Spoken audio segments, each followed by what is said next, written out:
আমরা এই ব্যাপক বিস্তৃত জায়গাতে এমন তৈরি হয়েছে যে সোশ্যাল মিডিয়ার একটা বিস্তৃতি তৈরি হয়েছে। এমনকি এমনও হয়েছে যে যারা রাজনীতিতে যাদের কোনো পাঠশালাতে একদিনের জন্য যাওয়ার সুযোগ হয়নি বা প্রয়োজন মনে হয়নি, তিনি দ্বিতীয় দিনই বলছেন যে আমি রাজনীতিবিদ।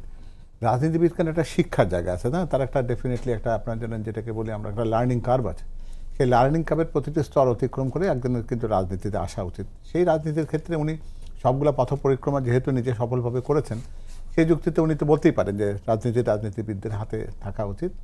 এবং আমি মনে করি যে সত্যিকার গণতান্ত্রিক পরিবেশে কথাটির যৌক্তিকতা রয়েছে। এবং রাজনীতি তো শুধুমাত্র দুটি তিনটি কথার বিষয় না। তাই রাজনীতিবিদরা রাষ্ট্র পরিচালনার যখন দায়িত্ব পান তখন তাদেরকে দেশের অর্থনীতি, তাদের সমাজনীতি, তাদের স্বাস্থ্য, শিক্ষা, বিনিয়োগ, বৈদেশিক নীতি সবগুলো দেখতে হয়। তো ফলে এই সবগুলো ব্যাপারে যাদের পরিপূর্ণ ধারণা না থাকবে তাদের পক্ষে রাজনীতির জায়গাতে এসে রাজনীতিবিদ হওয়া সম্ভব না। পার্ট টাইম রাজনীতিবিদ অথবা হঠাৎ করে উড়ে এসে জুড়ে বসা রাজনীতিবিদ, এরকম রাজনীতির পরীক্ষা নিরীক্ষাতে আমরা আমাদের দেশের জন্য মঙ্গল কিছু দেখিনি।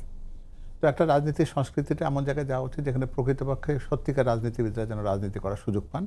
তিনি হয়তো সেই কথাটি এখানে বলার চেষ্টা করেছেন।